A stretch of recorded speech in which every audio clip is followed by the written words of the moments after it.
అందరికీ praise lord. నేను మీ అశోక్. అందరు బాగున్నారా? అందరు బాగున్నారని ఆశిస్తున్నాను.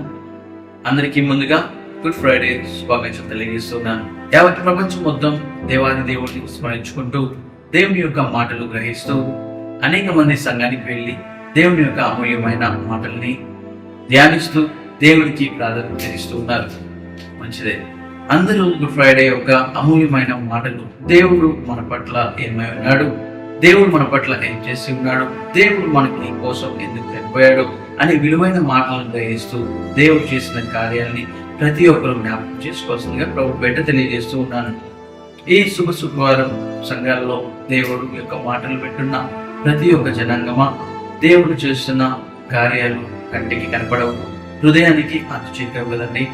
దేవుడు ఆనాడు ఏ క్రియలు చేశాడో, ఆనాడు ఏమైతే అద్భుతాలు చేశాడో, స్టిల్ ఇప్పటికీ దేవుడు నిన్ను విడిచిపెట్టకుండా అద్భుత కార్యాలు, ఆశ్చర్య కార్యాలు ఎల్లప్పుడూ చేస్తూ ఉన్నారు. మనం గ్రహించాల్సిన నిజమైన రక్షకుడు ఎవరు అని నిజంగా మనమే గ్రహించుకోవాల్సిందిగా ప్రభు బయట తెలియజేస్తున్నాను. కలువరి శిలువలో ఆయన మన కోసం రక్తాన్ని చెల్లించాడు కదండి. కలువరి శిలువలో ఆయన మన కోసం చేసిన త్యాగాన్ని మనం ఎల్లప్పుడూ మరవకూడదు. ఎల్లప్పుడూ మరొక ఆయన నిరంతరము మనం ప్రేమించి ఉండలుగా మారాలనే ముఖ్య ఉద్దేశంతోనే ఆయన నీ కోసం, నా కోసం తన రక్తాన్ని కలువరి శిలువపై చెందించాడండి. పాప క్షమాపణ కోసం ఆయన రక్తాన్ని చెందించాడు.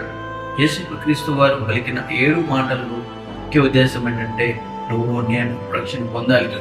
యేసుక్రీస్తు వారు యొక్క శిలువ మరణం యొక్క ముఖ్య ఉద్దేశం ఏంటంటే, నీ పాప జీవితం నుండి మనం బయటకు రావాలి.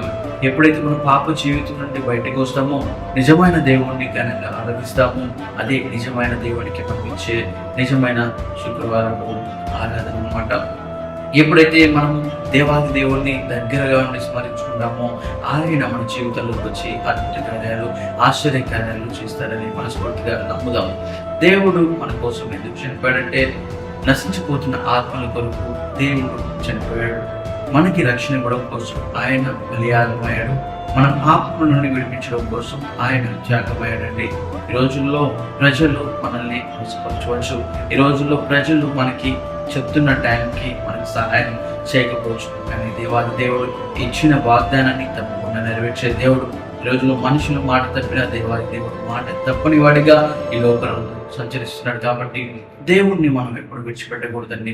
ఆయన చెప్పిన మాటలు మనం గ్రహిస్తూ విశ్వాసంలో, రక్షణలో దేవుణ్ణి ముందుగా ప్రయాణిస్తే, దేవుని ముందుగా అడుగులు వేస్తూ ఉంటే, దేవునికి మనం ప్రత్యేకమైన స్థానాన్ని కల్పిస్తే దేవుడు ఎంతగానో సంతోషించి మన కుటుంబాల్లో మేలు కలిగిస్తారని మనస్ఫూర్తిగా తెలియజేస్తూ, ఈ గుడ్ ఫ్రైడే సందర్భంలో ప్రతి ఒక్క కుటుంబం సంతోషాలతో, మేలుతో, ఆనందంతో ప్రతి కుటుంబం మెలగాలని ఆశిస్తూ మీ Ashok. Thank you. God bless you.